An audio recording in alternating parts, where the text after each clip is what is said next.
At 6:30, CHED. My name is Sid Smith. It's sunny, 12 degrees. We have a guaranteed high from Josh Clausen of 21 today. The weather forecast is pretty favorable right through the weekend. We could get some overnight shower activity today, maybe something in the morning tomorrow.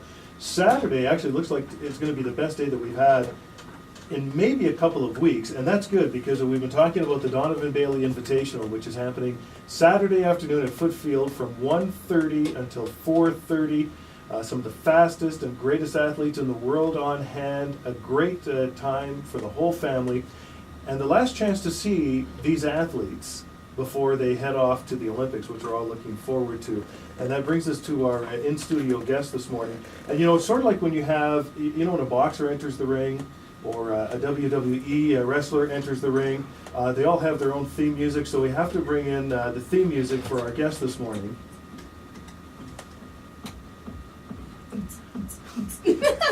It's Priscilla Lopes-Schliep, the Olympic hurdler, medalist from 2008. And this is, if you go to her website at gopriscilla.com. I want to make sure I have that right. You'll hear this continuous loop on your website. Where does that come from? A good friend of mine thought it'd be a good idea to put the little upbeat Christopher McCashew to put that on my page. So it was awesome, and it's kind of stuck there, and we may update it, so stay tuned. Well, welcome to Edmonton. Thank you. And you brought with you some great weather, so it looks like it's going to be a great weekend. Well, when you said the weather is going to be best on Saturday, I was just doing a little fist pump in the air here. I'm pretty excited about that, to come out here. It's been a long time since I've raced out here, so to come back and to race at Footfield on Saturday during the day is definitely, I'm looking forward to it. You know, around home soil, get the moms to come out there, support, you know, all the moms come out, because it's just, myself as a new mom, not even 9 months after having my daughter, coming out and running, just basically you can do anything if you put your mind to it. Don't let anybody tell you can't do anything, and just go out there and have fun. Well, I wanted to ask you about that. It's nice that you kind of led us in that direction, because an Olympic athlete, we mentioned a bronze medalist from 2008, and you kind of really burst on the scene. And I know there's with any athlete, any world-class athlete, I mean, to the public sometimes it's like, wow, they came out of nowhere. But I mean, we're not recognizing sometimes all the work that happens leading up to that. Sure. But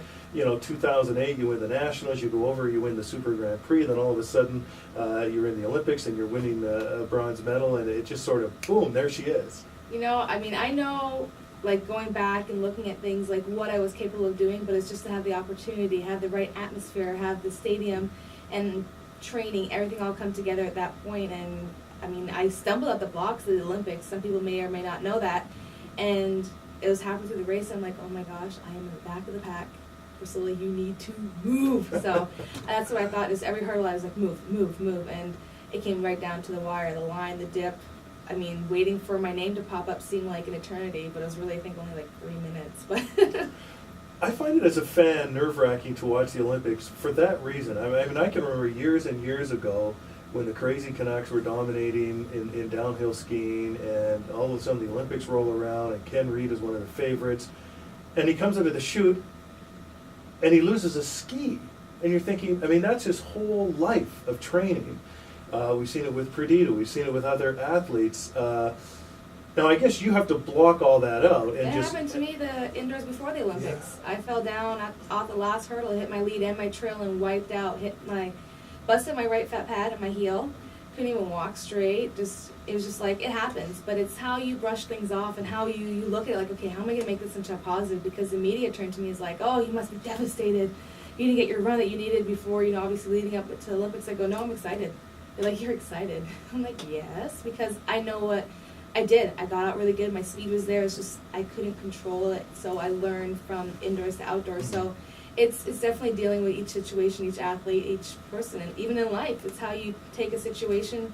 Everybody's dealing with something, no matter what it is, and it's how you deal with it, and you turn it around and try and make it work for you in a positive way that makes things better for you later on in life. Because I think as fans we look at it and say, well, at least if it was, I use hockey as an analogy, at least, you know, it's a 7-game series, you stumble in game 1, you got a chance 2 nights later to come back and have a do-over. You mentioned your baby. Yes. 9 months ago? Almost. Almost Yeah. 9 months ago. This Saturday will be officially 9 months. And what has that meant in terms of I guess your career as an athlete, your personal life, I mean, that's a huge momentous occasion for Yes. anybody, and then to be back just a few short months later and running world-class times is remarkable. I mean, it's been a fantastic ride. I mean, 2007, I lost my right ovary. Didn't know what my chances were. And people said, oh, you should be okay. And to find out, like, oh, I was pregnant was just a blessing. My husband Bronson and I just looked back and we said, well, you know what? This is going to lead me into September. The Olympics are in August. Let's just go out and give it the best shot I have. And it's been amazing. Like, pregnancy hormones are awesome. And it's helping me to be where I am right now. I'm definitely hoping that I'm just ready when the time counts, and getting ready for nationals right now is the key, and then London's the next step. And was your last major race in Jamaica?